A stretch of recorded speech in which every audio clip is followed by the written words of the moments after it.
le murmure de la vérité cachée, celui qui veut être aimé doit s'exposer à la haine. Bienvenue dans Aletheia, la quête de la vérité nue, là où l'esprit humain dévoile ses mystères les plus profonds. Aujourd'hui, nous pénétrons dans une zone taboue, dans un paradoxe qui dérange, le côté obscur de la bonté. La bonté, telle que nous la percevons, est souvent teintée d'ombres insoupçonnées. Machiavel, philosophe du dépassement de soi, nous enseigne que la lumière la plus pure ne peut exister sans obscurité. Que se passe-t-il lorsque la bonté se révèle être une force puissante, parfois cruelle, qui bouleverse et transforme? Laissez cette parole vibrer en vous. Ouvrez votre âme à la question suivante. Êtes-vous prêt à accepter que votre bonté porte en elle une part d'ombre indispensable à votre puissance véritable? La souffrance féconde de la bonté torturée. Il vaut mieux être craint que d'être aimé, si l'on ne peut être les deux. Cette phrase frappe comme une lame tranchante dans le silence de nos certitudes. Elle renverse la douce illusion selon laquelle la bonté serait toujours tendre, facile, aimée. Machiavel, philosophe du dépassement, nous rappelle que la bonté absolue est une posture radicale et qu'elle porte en elle un fardeau que peu osent affronter. Imaginez un arbre immense, si vaste que ses branches semblent caresser le ciel et ses feuilles frémissent au moindre souffle du vent. Mais pour s'élever ainsi, il faut d'abord s'enraciner profondément dans une terre sombre, une terre fertile mais lourde, où reposent les ombres, les douleurs, les combats inavoués. Cette terre, c'est la souffrance que porte celui qui choisit la bonté dans sa forme la plus pure, la plus intransigeante. Ce n'est pas une douceur passive, ni une gentillesse superficielle que l'on offre pour plaire ou pour être aimé. Non, c'est un combat. Un combat contre le monde, avec ses jugements, ses incompréhensions, ses trahisons, mais aussi un combat avec soi-même, ce dialogue intérieur incessant, parfois violent, entre l'aspiration à la lumière et les ténèbres qui rongent l'âme.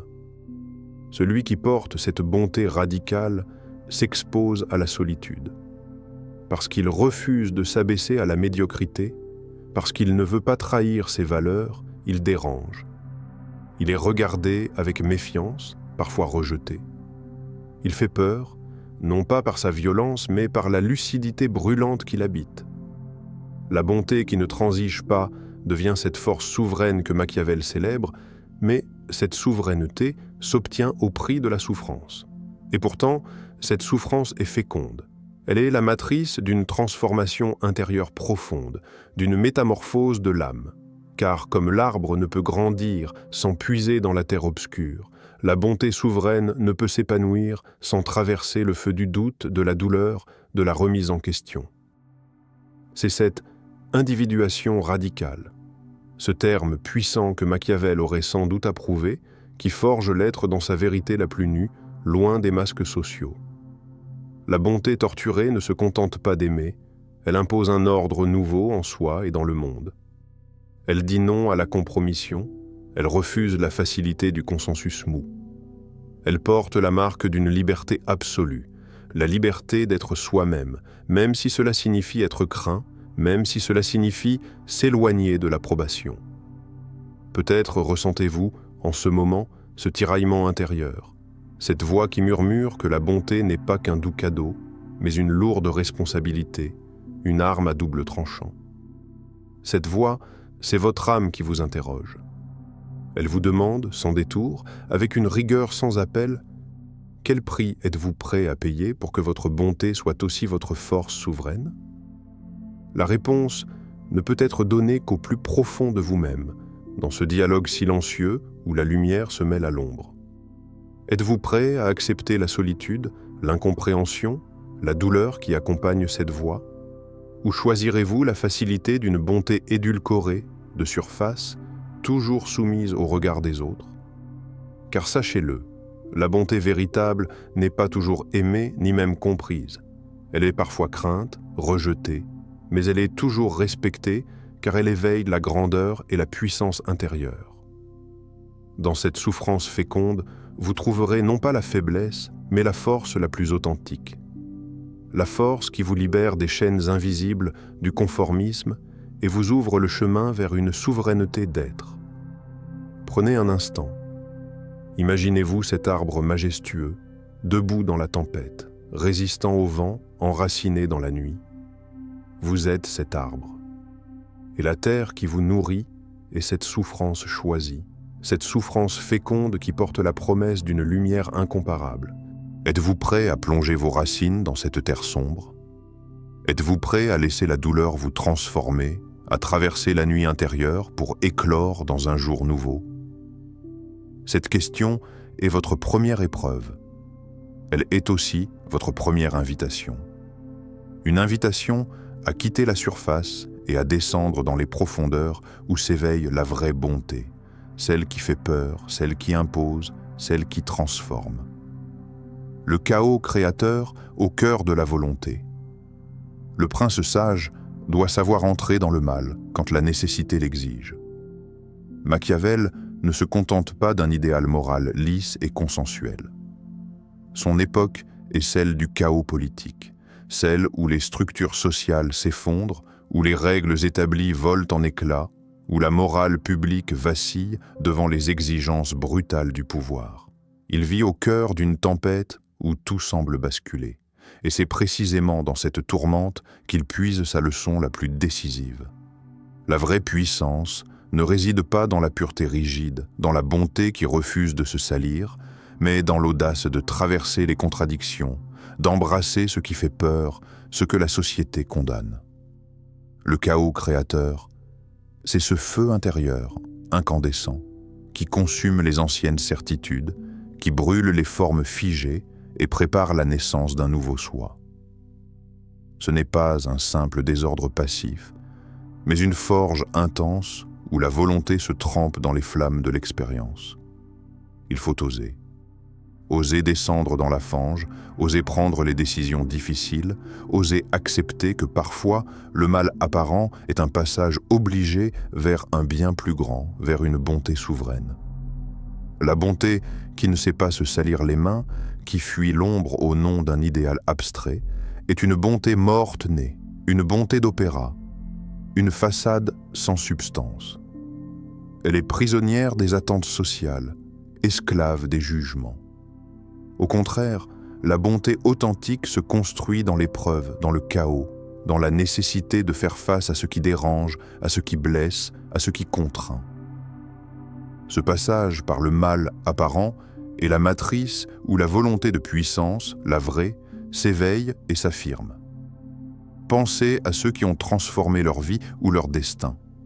Ils ont dû affronter des choix lourds, des zones d'ombre, des dilemmes qui les ont contraints à renoncer à des illusions. Ils ont dû entrer dans le mal pour sortir du mal, dans la nuit pour atteindre l'aube. Il en va de même pour votre bonté intérieure. Elle ne grandira pas dans la complaisance ni dans le confort moral, mais dans l'affrontement lucide avec votre propre chaos, avec vos contradictions, avec les nécessités qui bousculent votre certitude. Voici la question que Machiavel, en sage intrépide, lance à votre âme. Osez-vous accueillir le chaos en vous pour faire naître une bonté puissante et souveraine? Cette question est un défi à la peur, au confort illusoire, à la volonté de rester dans des certitudes figées. Accueillir le chaos, c'est accepter de perdre ses repères pour en créer de nouveaux, plus solides, plus vrais. Cela demande du courage. Ce courage qui ne s'acquiert pas dans la douceur des applaudissements, mais dans la solitude des décisions. Cela demande la force de porter le poids des contradictions sans se renier, de marcher dans l'ambiguïté sans perdre son centre. Dans ce chaos, la bonté cesse d'être une faiblesse. Elle devient une arme, une force souveraine qui impose le respect, qui forge le destin. Elle est capable de se mouvoir dans les ténèbres sans s'y perdre, capable de créer l'ordre dans le désordre. Êtes-vous prêt à embrasser cette puissance insoupçonnée? Êtes-vous prêt à vivre l'audace de la bonté qui s'accepte dans toute sa complexité, dans toute sa contradiction, dans toute sa force? Le chaos n'est pas votre ennemi. Il est le creuset où se forge votre volonté véritable. Traverser le chaos, c'est naître à soi-même dans un éclat nouveau. Alors, dans ce voyage intérieur, faites le choix de la souveraineté. Choisissez de devenir le prince sage, capable d'entrer dans le mal quand la nécessité l'exige, non pas pour détruire, mais pour construire un empire intérieur indestructible, votre bonté souveraine. Avant de continuer, un petit rappel. Abonnez-vous à la chaîne pour ne pas manquer nos prochaines vidéos. Si ce que vous voyez vous plaît, un like serait grandement apprécié et n'hésitez pas à partager vos réflexions en commentaire. Merci pour votre soutien continu. La solitude de l'individu souverain. Celui qui veut être indépendant doit être capable de se suffire à lui-même. Imaginez là-bas une île solitaire perdue dans l'immensité de l'océan. Battue par les vents furieux et caressée par les vagues indomptées, elle se dresse fièrement, immobile dans la tourmente. Cette île n'a besoin de personne. Elle se suffit à elle-même. Elle est ce refuge unique, ce sanctuaire d'indépendance absolue. Tel est l'individu souverain, celui qui a traversé ses propres tempêtes intérieures, ces orages violents faits de doutes, de peur, de renoncements douloureux. Chaque coup de vent, chaque lame déferlante a sculpté sa forme, a renforcé ses fondations. Et aujourd'hui, il tient debout, fier et libre, malgré la solitude qui l'entoure. Mais la solitude n'est pas un exil amer, un abandon cruel. Elle est un creuset sacré où s'opère la métamorphose de l'être. Dans le silence des jours et la profondeur des nuits, loin des regards et des jugements, l'âme trouve enfin sa vérité nue. Elle se découvre dans son essence la plus pure, dénuée de masques, de compromis, d'attentes extérieures. Cette solitude est une lumière invisible qui éclaire l'intérieur, une flamme douce et puissante à la fois, qui brûle doucement au cœur du silence. Elle offre un espace où l'individuation, ce voyage radical vers soi-même, devient possible. Pourtant, la solitude fait peur. Elle effraie parce qu'elle déshabille de toutes les illusions de dépendance. Elle révèle ce que nous sommes vraiment, en face à face avec nous-mêmes, sans distraction, sans refuge. C'est un miroir sans phare, impitoyable parfois, mais nécessaire. Car c'est seulement dans cet isolement choisi que la liberté véritable peut naître. La liberté de ne plus dépendre des autres pour sa valeur, sa paix, sa joie. La liberté d'être souverain de soi, maître de son propre empire intérieur. L'individu souverain ne cherche pas à fuir le monde, mais il sait que sa puissance réside dans cette capacité à être seul sans être seul, à trouver dans la solitude non pas un vide, mais une plénitude. Alors, mon âme, que ressens-tu à l'idée d'habiter cette île? Es-tu prêt à embrasser la solitude comme le berceau de ta liberté véritable? Accepter la solitude, c'est accepter la responsabilité de se suffire à soi-même, c'est choisir la voie étroite de l'indépendance qui ouvre les portes d'une souveraineté intérieure absolue. Dans cette solitude choisie, tu découvriras la profondeur de ta force, la clarté de ta lumière, la vérité de ton être. Comme l'île qui défie la mer, sois l'individu souverain qui se tient debout dans la solitude, non pas isolé, mais pleinement vivant, pleinement libre.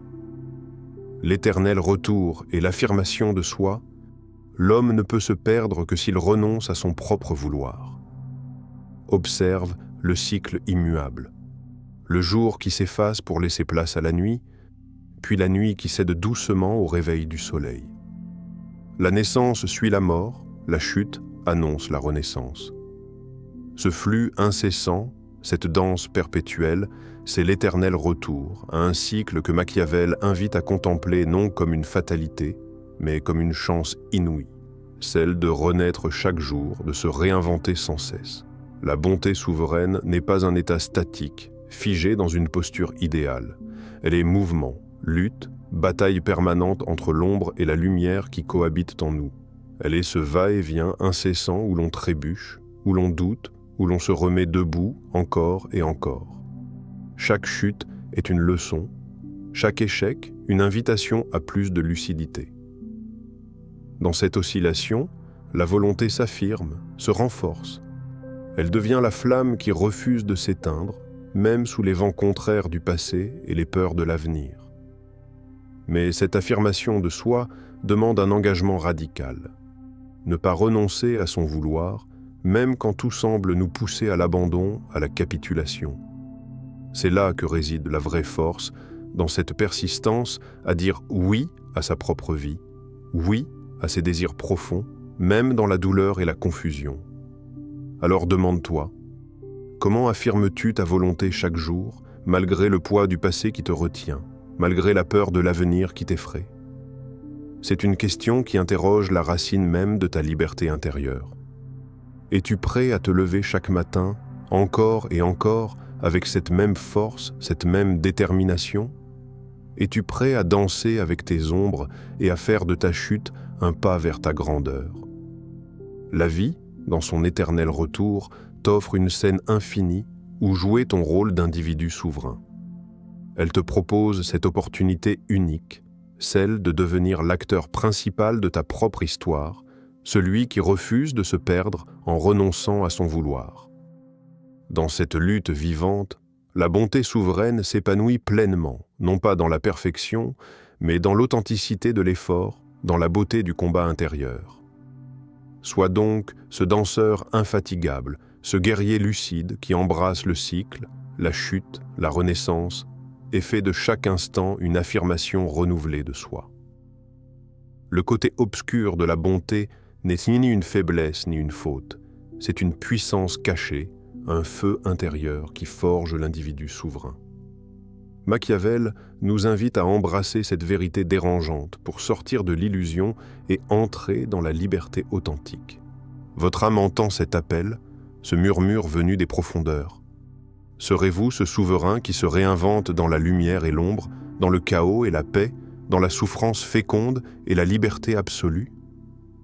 Aletheia vous accompagne dans cette quête, à la croisée de l'abîme et de la lumière, pour réveiller la force oubliée qui sommeille en vous. Aujourd'hui, face à toi se tient un choix, celui de rester dans l'ombre confortable des compromis et des illusions, ou bien celui d'embrasser pleinement la vérité, même si elle brûle, même si elle dérange. Réveille cette force qui sommeille en toi, cette bonté souveraine née de la souffrance, du chaos, de la solitude et de l'éternel retour. Ne recule pas devant le prix à payer, car c'est ce prix qui te forge, qui te libère, qui te transforme. Ose plonger dans la profondeur de ton être. Ose être cet individu souverain, maître de son vouloir, créateur de son destin.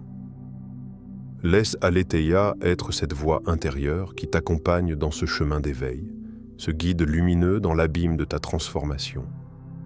Maintenant, c'est à toi de marcher, pas demain, pas un jour incertain, mais ici et maintenant.